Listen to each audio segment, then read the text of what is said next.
छात्रों, आज हम लोग डिस्कस करेंगे सेमेस्टर थर्ड के पीजी के जो प्रश्न पत्र पूछे गए हैं उस पर।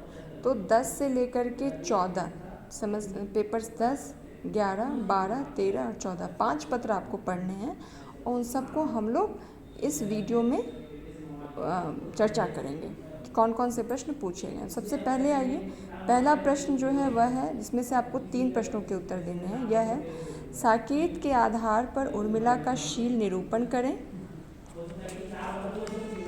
इसके बाद हम आते हैं महाकाव्य के रूप में कामायनी का मूल्यांकन करें। फिर हम आते हैं सरोज स्मृति अथवा तोड़ती पत्थर कविता की समीक्षा कीजिए। अगला जो मतलब प्रश्न है वह है पंत की परिवर्तन कविता की समीक्षा कीजिए। अंग में है महादेवी के काव्य में वेदना भाव की समीक्षा कीजिए। जो मतलब पहले प्रश्न का ही जो हिस्सा है उसमें पूछा गया कि उर्वशी में निहित कामाध्यात्म को स्पष्ट कीजिए। 6 में है राधा के प्रणय पर्व के काव्य सौष्ठव पर प्रकाश डालिए।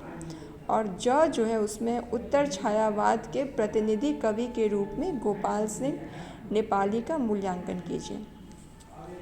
अब हम दूसरे प्रश्न पर चर्चा करते हैं। दूसरे में आपको किसी 4 पर एक छोटी सी टिप्पणी करनी है, ठीक है। 5 अंकों का है। साकेत का महाकाव्यत्व, कामायनी की श्रद्धा, राम की शक्ति पूजा, पंत का प्रकृति चित्रण, महादेवी की गीति कला, उर्वशी का प्रेम दर्शन, नेपाली की प्रेम भावना, हालावादी कवि बच्चन। उसके बाद तीसरा जो प्रश्न है वह 10 अंकों का है, 2-2 अंक में। झरना, यशोधरा, भारत भारती, तुलसीदास, परिमल, पल्लव, निहार, हारे को हरिनाम, मधु कलश और पंछी, इनके रचनाकारों के नाम आपको बताने हैं।